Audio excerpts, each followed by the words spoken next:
एबे आसीबा श्रीमंदिर खबर को। श्रीमंदिर में महाप्रभु नीति में अहेतुक विलंब, वर्तमान सुधा महाप्रसाद पाइबारु वंचित अछंती श्रद्धालु। आज सकाळ 7टारे द्वारफिटा नीति होई अन्यान्य नीति होइथिला। सकाळ धूप 11:05 रे हेबा परे भोगमंडप अपराह्न 1:19 रे उठिछि। ता परठारु एपर्यंत महाप्रसाद पाइ नाहंती भक्त। प्रथम भोगमंडप उठिबा परे महाप्रभुंक मैलम होई बेश हेबा परे पुनर्बार महाप्रभुंक पाखरे भोग होइथाय।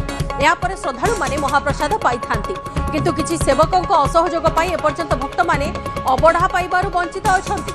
सुआर महासुआर निजोग एथिपाई क्षति सहुछि बोली कहिसंती सुआर महासुआर निजोगर सभापति पद्मनाभ महासुआर। श्रीमंदिर में महाप्रभुंक नीति में अहेतुक विलंबर खबर आसुछि। वर्तमान सुधा महाप्रसाद पाइबारु वंचित अछंती श्रद्धालु। आज सकाळ 7टारे द्वारफिटा नीति होइतिला, तापर अन्यान्य नीति धीरे धीरे बढ़ितिला, किंतु जहाँ सूचना आसुछि किछि सेवायतंकर असहयोग जोगु श्रद्धालु माने महाप्रसाद पाइ पारि नाहंती। एपर्यंत भक्त माने अबढ़ा पाइबारु वंचित अछंती। सुआर महासुआर निजोग एथिपाई क्षति सहुछि बोली कहिसंती सुआर महासुआर निजोगर सभापति पद्मनाभ महासुआर। श्रीमंदिर में महाप्रभु नीति में अहेतुक विलंब होइतिबार खबर सामना को आसी, जहाँ द्वारा क्षति सहिछि सुआर महासुआर निजोग एवं एने कि सुआर महासुआर निजोगर सभापति पद्मनाभ महासुआर सूचना दैछंती। जोपरि भाव किछि सेवकंक असहयोग पाई एपर्यंत भक्त माने अबढ़ा पाइबार वंचित होइतिबा सेमाने दाबी करुछंती। सहयोगी अक्षय कुमार मिश्र अछंती अवस्था फोन लाइन रे। अक्षय, प्रकृत घटना कोन होइछि, काहे कि वर्तमान पर्यंत भक्त माने को अबढ़ा मिली पारि नाही? देखु बंदिता, श्रीमंदिर भितर जदि कहबा तेबे जेहेतु भोग चलीथिला एवं आज गोविंद द्वादशी भक्तों समागम अधिक रही, किंतु गोटे पटे भोग समय भितरकाट पाखे किसी वीवीआईपी भक्तों को लेकिन दर्शन करवा, जहाँ को लेकिन सेठारे खुंटिया निजोग जो अच्छी खुंटिया मेकअप सेवायत से श्रीमंदिर कमांडर को विरोध करते। कारण कमांडर कहीं वीवीआई भक्तों को से समय पठाउछन्ती, वीवीआई भक्त किए तार एक तालिका दिंतु एभली भाव सेठारे एक अभावनीय परिस्थिति देखाइला एवं विवादीय परिस्थिति, जहाँफल कि साधारण भक्त से समय बाहर अपेक्षा करते, किंतु वीआईपी भक्त जाकि दर्शन करुले भितरकाट पाखे। तेणु यही घटना को लेकिन सेटा विवाद सृष्टि होता, जहाँ को लेकिन नीति विशृंखला देखा जाइथिला। एवं जदि कहबा संपूर्ण भाव में जदि कहबा 3 घंटारू अधिक समय धरी यही विशृंखला देखा जाइथिला।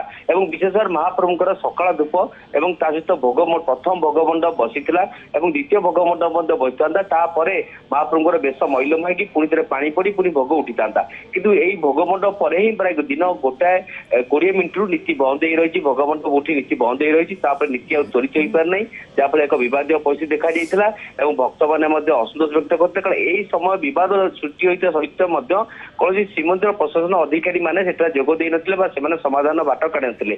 3 घंटा पर जेहेतु बाध्य जिलापाल पहुंचले और उभयों सहित आलोचना करते। 1 मास भितर यार आलोचना माध्यम समाधान बोली प्रतिश्रुति देते देवापर एवं नीति त्वरित होती, किंतु आज दिन में 3 घंटा नीति विलंब। महाप्रभुंकर भोग लगी सारी किंतु भोग बाहरी पार ना, जहाँफल विवाद देखा भक्त मैंने आज महाप्रसाद पाइबार वंचित होते। कारण आज गोविंद द्वादशी एत बड़ दिन भक्तों अपेक्षा निर्माल्य कणिका पाइबे, कि सकाळ धूपर भोग एजावत आनंद बजार को आसी पार नहीं, जहाँफल भक्त महल में असंतोष देखा मिली। तो निश्चित भाव ये बदर समाधान हवा दरकार। कारण आज नुहे दीर्घ दिन धरी यही बद लगी रही, तेणु तुरंत किभली बदर समाधान हम, जहाँफल सामखुंटिया निजोग आज प्रतिक्रिया दी कहते कि बदर समाधान हवा दरकार, ना आगामी दिन में आहरी बड़ विशृंखला परिस्थिति सृष्टि कर।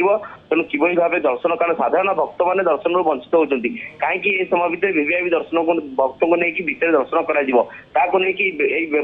देखा देती। तो निश्चित भाव यहाँ दृढ़ पदक्षेप नेबार आवश्यकता अच्छी। श्रीमंदिर प्रशासन पक्ष आपस आलोचना कर पदक्षेप ना आगामी दिन यह एक विराट रूप नब। कारण आगे रथयात्रा अच्छी, महाप्रभु चंदन यात्रा अच्छी। तो निश्चित भाव एवं जब यत्नवान न हे श्रीमंदिर प्रशासन, तेज आगामी दिन में विशृंखला आहरी बढ़ी बढ़ी भक्त मैंने दर्शन और महाप्रसाद पाइबार वंचित हे। तो निश्चित भाव यहाँ भक्त मान असंतोष बढ़िबार लगी। तेज देखा जिलापाल आलोचना पर एवं नीति बढ़ी। आउ किसी समय पर अर्थात बोधे 5टा बेलू प्रसाद बाहर भक्त मैंने पाइबे, किंतु यही बद जमी आगू न हुए सेवायत और प्रशासन मध्य आलोचना हवा दरकार। कारण आम जानते कि 2 तारिख दिन अच्छी स्वतंत्र भाव में परिचालना कमिटी बैठक, विशेष भाव से बैठक में प्रसंग उठा